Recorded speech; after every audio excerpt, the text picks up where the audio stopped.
Movie के start में हमें ये बताया जाता है कि अब साइंस ने इतनी तरक्की कर ली है कि वो हमें ये बता सकती है कि कहाँ पर सोल एग्जिस्ट करती है और कहाँ पर नहीं करती। यानी कि साइंस हमें सोल के बारे में सब कुछ बता सकती है। अगली सीन में हमें बहुत सारी आंखें दिखाई जाती हैं। उन आंखों पर फोकस करके हमें ये बताया जाता है कि किसी भी दो इंसानों की आंखें एक जैसी कभी भी नहीं हो सकती। यानी कि सभी लोगों की आंखें एक दूसरे से बिल्कुल अलग है। यानी इसका मतलब ये है कि सारी आंखें यूनिक है, बिल्कुल हमारे फिंगरप्रिंट्स की तरह। यानी जिस तरह फिंगरप्रिंट्स एक जैसे नहीं हो सकते, बिल्कुल वैसे ही आंखें एक जैसी बिल्कुल भी नहीं हो सकती। नेक्स्ट सीन में हमें मूवी का मेन कैरेक्टर एक लड़का दिखाया जाता है जिसका नाम इयान होता है। इयान असल में एक साइंटिस्ट होता है। यहाँ पर हम देखते हैं कि इयान जानवरों की आंखों पर रिसर्च कर रहा है। इसके बाद हम इयान की ही आवाज में उसकी कहानी सुनते हैं। ये उसकी जिंदगी की एक ऐसी कहानी थी जिसने की उसकी पूरी लाइफ को ही चेंज करके रख दिया। और यहाँ से सीन शिफ्ट होकर जाता है कई साल पहले, यानी जब इयान कॉलेज में पढ़ता था।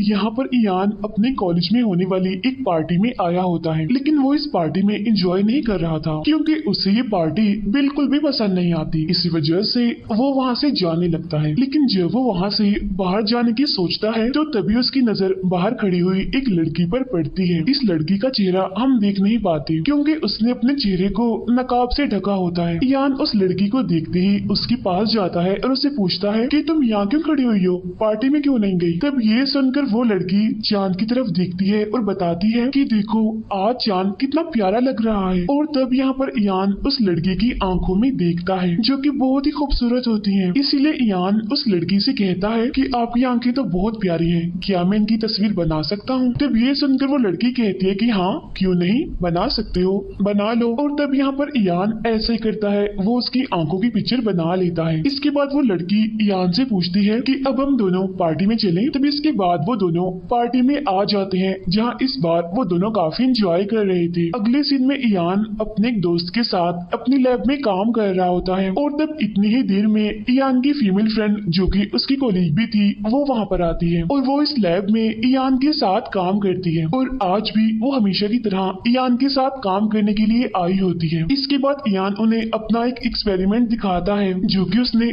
चूहों की आंखों पर किया था। तब ये देखकर इयान की कोलीग उससे काफी इम्प्रेस होती है। फिर अगले ही सीन में हम इयान को उसके घर पर देखते हैं जो रात के टाइम उस लड़की की आंखों की तस्वीर देख रहा था, यानी वही नकाब वाली लड़की जो कि उसे पार्टी में मिली थी। तब उसकी आंख को देखते देखते इयान सो जाता है। अगली सुबह इयान अपनी लैब में जाने के लिए एक बस में जाता है, लेकिन फिर किसी वजह से वो रास्ते में ही बस से उतर जाता है। लेकिन तभी उसकी नजर सामने एक बिल बोर्ड पर पड़ती है जिसमें उसी लड़की की आंखें बनी होती हैं, यानी जिससे वो पार्टी में मिला था, जिसकी तस्वीर भी उसने बनाई थी। यहाँ पर इयान को ये बात पता चल जाती है कि असल में ये लड़की एक मॉडल है। इसके बाद इयान अपनी लैब आकर उस मॉडल यानी कि उस लड़की के बारे में सर्च करता है कि उस लड़की का नाम सोफी है जो एक काफी खूबसूरत मॉडल है। इसके बाद हम इयान को एक ट्रेन में देखते हैं जहाँ उसे ट्रेन में वही मॉडल यानी कि सोफी दिखाई देती है जो कि इयान से कुछ दूरी पर ही बैठी होती है। फिर इयान अपनी जगह से उठता है और सोफी के पास जाकर बैठ जाता है और जब सोफी इयान को देखती है तो वो भी उसे पहचान लेती है, लेकिन इसके बावजूद भी वो कोई रिएक्ट नहीं करती,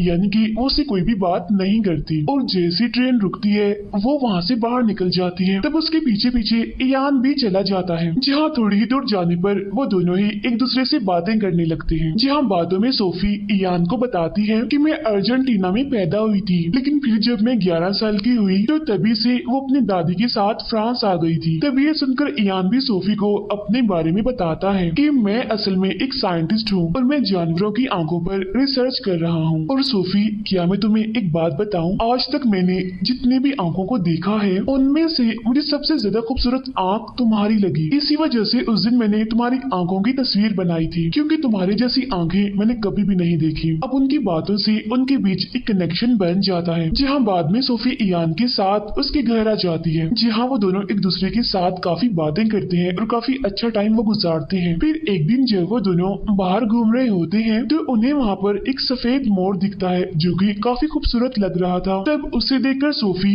इयान को बताती है कि इंडियन कल्चर में सफेद मोर को सोल का सिंबल कहा गया है, यानी कि जहाँ पर भी सफेद मोर होगा वहाँ आसपास जरूर कोई ना कोई सोल होगी। तब ये सुनकर इयान उस मोर के बारे में साइंटिफिक फैक्ट्स बताने लगता है और इस बात से हम ये समझ पाते हैं कि वो दोनों एक दूसरे के बिल्कुल ऑपोजिट हैं, यानी कि बिल्कुल अलग अलग हैं। वो यहीं पर हम देखते हैं कि इयान अब सोफी के घर पर ही रहने लगा है उसके साथ, जहाँ पर सोफी इयान को अपने पेरेंट्स की तस्वीर दिखाती है। अब उसके पेरेंट्स की तस्वीर को देखकर इयान भी उदास हो जाता है क्योंकि उनकी तस्वीर को देखकर उसे अपने पेरेंट्स की याद आने लगती है। इसी वजह से वो खुद को संभालते हुए वहाँ से चला जाता है। यही हम सोफी के घर में एक मूर्ति को भी देखते हैं और ये मूर्ति भी इंडिया से बिलोंग करती थी।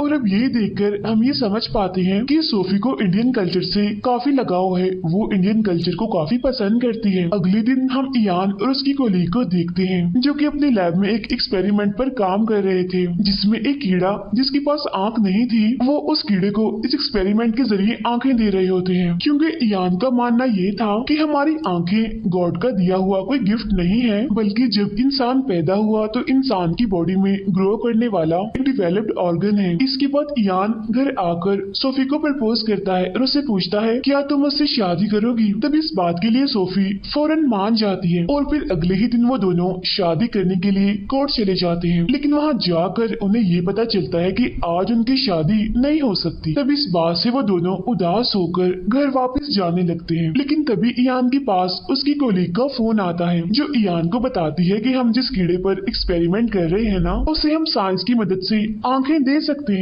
और अब ये सुनकर तो इयान की खुशी का कोई ठिकाना ही नहीं रहता, इसीलिए वो सोफी को भी इस बारे में बताता है और उसे अपने साथ लैब चलने के लिए कहता है। फिर जब इयान और सोफी लैब में आते हैं तो इयान सोफी को अपनी कोलीग से मिलवाता है। यहाँ पर इयान और उसकी कोलीग सोफी को उस कीड़े के बारे में बताते हैं, यानी कि हम इस पर एक्सपेरिमेंट कर रहे हैं और इसे आंखें दे रहे हैं। जब ये सुनकर सोफी इयान पर गुस्सा करने लगती है। वो कहती है कि ये सब कुछ तुम गलत कर रहे हो क्योंकि ये नेचर के रूल्स के खिलाफ है, क्योंकि गॉड ने जिस इंसान को जैसा बना दिया अगर हम उसके साथ छेड़छाड़ करेंगे तो ये हमारे लिए भी गलत होगा और उसके लिए भी जिसको हम बदलने की कोशिश कर रहे हैं। तब ये सुनकर इयान उसे साइंटिफिक फैक्ट्स बताता है और काफी समझाता भी है। लेकिन तभी अचानक से सोफी के हाथों से एसिड गिर जाता है जिसके कुछ छींटे इयान की आंखों में भी चले जाते हैं, जिससे उसे काफी दर्द होने लगती है क्योंकि उसकी आंखें बुरी तरह से जलने लगती हैं। तब ये देखकर सोफी काफी घबरा जाती है और वो फौरन से ही इयान की कोलीग को बुलाती है जो आते ही इयान की आंखों में दवाई डालती है, जिससे उस एसिड का असर आहिस्ता आहिस्ता खत्म होने लगता है। और इसके बाद इयान और सोफी अपने घर आ जाते हैं, जहाँ वो लिफ्ट के जरिए अपने रूम में जा ही रहे होते हैं तो तभी अचानक से रास्ते में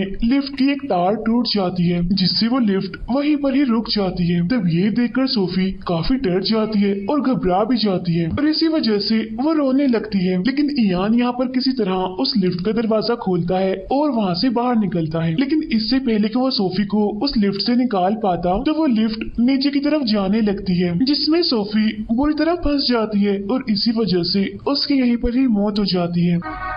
अब ये देखकर इयान काफी दुखी हो जाता है और गहरे सदमे में वो चला जाता है। अब यहाँ पर हम देखते हैं कि सोफी ने इयान को बताया था कि जब मैं मरूंगी तो मुझे दफनाना नहीं बल्कि मुझे जला देना, इसीलिए अब इयान ऐसा ही करता है। वो उसकी डेड बॉडी को जलाकर उसकी बोन्स को चर्च के पीछे दफना देता है। सोफी को खोने की वजह से इयान इतना डिप्रेशन में चला जाता है कि वो नशे करने लगता है, ड्रग एडिक्ट बन जाता है। फिर एक दिन उसके पास उसकी कोलीग की कॉल आती है जो इयान से कहती है कि मैं तुम्हारे घर आ रही हूँ। घर आकर वो इयान को वही कीड़ा दिखाती है जिस पर वो एक्सपेरिमेंट कर रहे थे, जहाँ उनका एक्सपेरिमेंट कामयाब भी रहा क्योंकि अब वो कीड़ा देख सकता था। लेकिन उस कीड़े को देखकर इयान को सोफी की याद आने लगती है। वो इतना दुखी हो जाता है कि अपनी कोलीग के गले लगकर वो रोने लगता है। इसके बाद हमें मूवी में 7 साल बाद का टाइम दिखाया जाता है, जहाँ हम इयान को टीवी इंटरव्यू में देखते हैं जिसमें वो बताता है कि किस तरह मैंने उस कीड़े को आंख देकर नेचर के रूल को बदल दिया।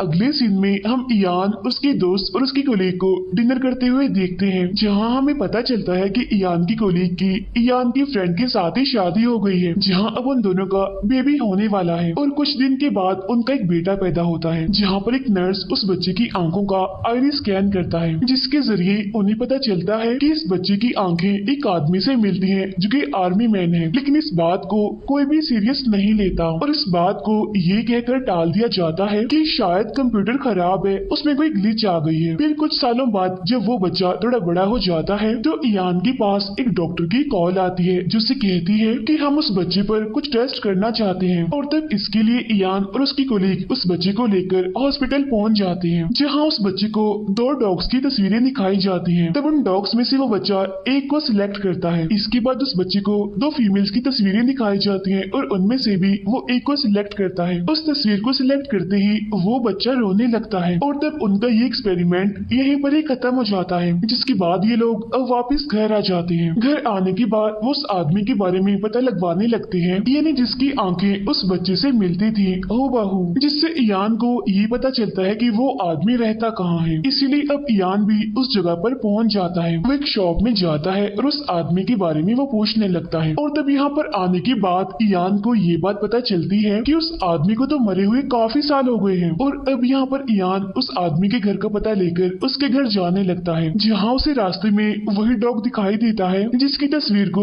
उस बच्चे ने चूज किया था। साथ ही साथ उसे वो लेडी भी दिखती है जिसे देखकर वो बच्चा रोने लगा था। असल में ये औरत उस आदमी यानी कि आर्मी मैन की वाइफ है। अब इस सब के बाद इयान वापिस से अपनी कोलीग के पास आ जाता है, जहाँ वो उसे सारी बात बताता है। इसके बाद इयान अपने दोस्त को घर बुलाकर उसे सोफी की आंखों की तस्वीरें देता है और वो उसे इन तस्वीरों का आईरिस स्कैन करने के लिए कहता है। तब इस पर इयान का दोस्त ऐसा ही करता है, यानी वो सोफी की आंखों का आईरिस स्कैन करने लगता है, जिसके जरिए उसे ये पता चलता है कि 3 महीने पहले ही किसी आदमी का आईरिस स्कैन बिल्कुल सोफी की तरह ही पाया गया है और वो आदमी इंडिया से है। तब ये देखकर इयान की कोलीग उसे इंडिया जाने के लिए कहती है। तब यहाँ पर इयान अपनी कोलीग को बताता है कि सोफी हमेशा ही मुझसे इंडिया की बातें करती रहती थी, साथ ही साथ उसे वहाँ के कल्चर से काफी लगाव भी था। और इसके बाद इयान इंडिया जाने के लिए निकल पड़ता है और दिल्ली आकर वो सीधा उसी जगह पर जाता है जहाँ पर उस आदमी का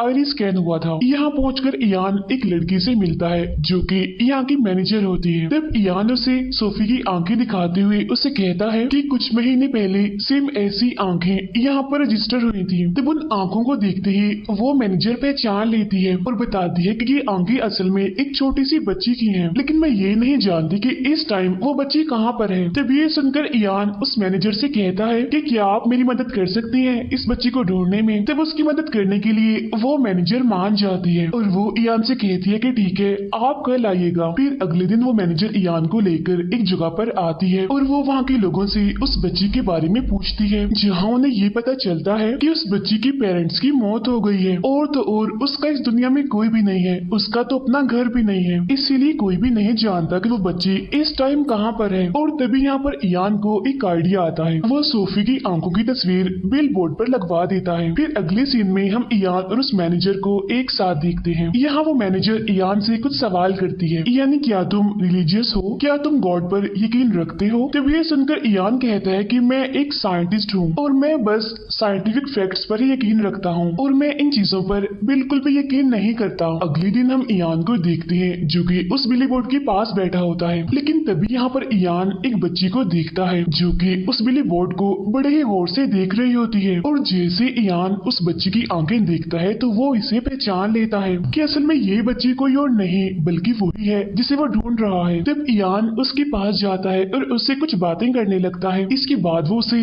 अपने साथ ही ले जाता है, जहाँ इयान अपनी कोलीग के साथ मिलकर इस बच्ची पर एक्सपेरिमेंट करने लगता है, जिसमें वो इस बच्ची को कुछ तस्वीरें दिखाता है और इन सारी तस्वीरों का ताल्लुक सोफी से था, जिसमें सारे सवालों का जवाब वो बच्ची बिल्कुल ठीक देती है। और फिर बाद में इयान उस बच्ची को 3 लड़कियों की तस्वीरें दिखाता है और उनमें एक तस्वीर सोफी की भी थी। उन तस्वीरों में से वो बच्ची सोफी को ही चूज करती है और तब यहाँ ये कंफर्म हो जाता है कि असल में इस बच्ची का जो पिछला रूप था, जिसका पिछला जन्म था, वो असल में सोफी का ही था। लेकिन इसके बावजूद भी इयान को इस बात पर यकीन नहीं आता और अब यहाँ पर इयान और वो बच्ची नीचे जाने लगते हैं। लेकिन जैसे लिफ्ट खुलती है तो वो बच्ची काफी डर जाती है और इयान को जोर से पकड़ लेती है और रोने लगती है। और तब ये देखकर इयान को याद आता है कि सोफी की मौत लिफ्ट की वजह से ही हुई थी और लिफ्ट को लेकर सोफी का ये डर उसके इस जन्म में इस रूप में भी है। और तब यहाँ पर इयान को उस मैनेजर की कही हुई बात याद आती है, जिससे इयान फौरन समझ जाता है कि ऐसी बहुत सारी चीजें हैं जो कि साइंस से भी काफी आगे हैं और उन सभी चीजों का, सभी सवालों का जवाब साइंस के पास आज भी नहीं है। यहाँ पर इयान उस बच्ची को अपने गले से लगाता है और उसे चुप करवाता है, उसे रिलैक्स करता है। फिर वो उसे लिफ्ट से नहीं ले जाता बल्कि वो सीढ़ियों के जरिए उसे लेकर नीचे आता है। और इसी के साथ ही ये मूवी यहीं पर एंड हो जाती है। Thank you for watching.